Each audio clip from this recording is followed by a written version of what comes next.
Probably the biggest challenge was how do we go further? How do we one-up ourselves from the first game?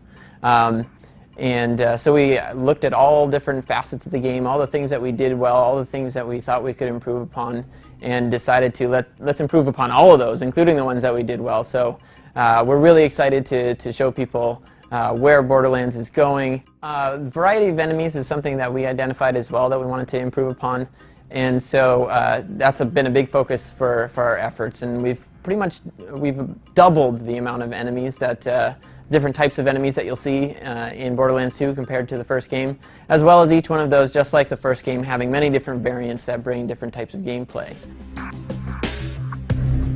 We're improving the fast travel system. That was sort of our teleport around the world system. We're improving that, integrating that better with the map, having more stations, things of that nature, as well, of course, our vehicles are the other means for getting around the world quickly. And we have lots of improvements in the way the vehicles move, the way they feel, the way they handle, as well as the weapon capabilities and how many players can pile on. We have 4-player vehicles, and even the riders are going to be able to shoot from the vehicle and either use built-in weapons or use their own weapons that they've collected. All of these sorts of things should help improve the travel experience in Borderlands 2.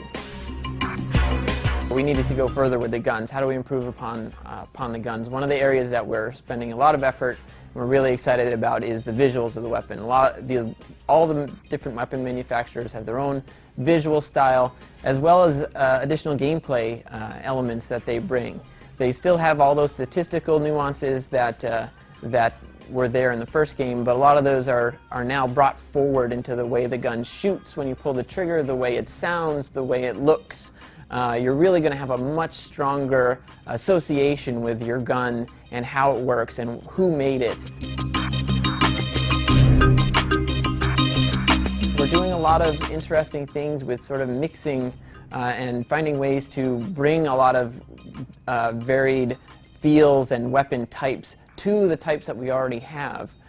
So there's a lot more over-the-top kind of weapons that you'll be finding in the game, that assault rifles that feel like miniguns, guns that can also double as grenades, things of this manner. Co-op is an extremely important part of Borderlands. It was one of our biggest successful features and an area that we feel we really shine.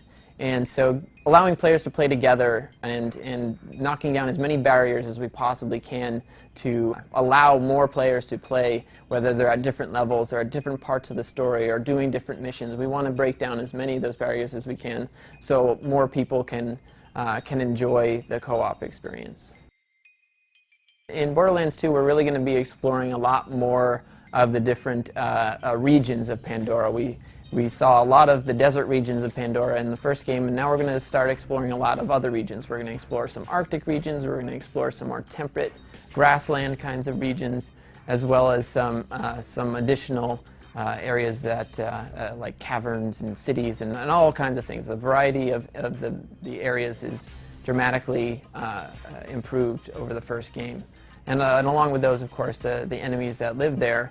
And we're doing a lot of effort to change the way that characters look depending on where they are. So you kind of have the snowy version of a creature if he lives over here, or the camouflage one that in the more lush areas.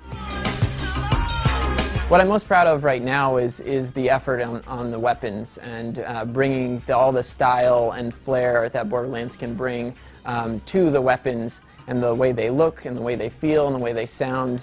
We're just making great strides there, and I can't wait for everyone to get their hands on it.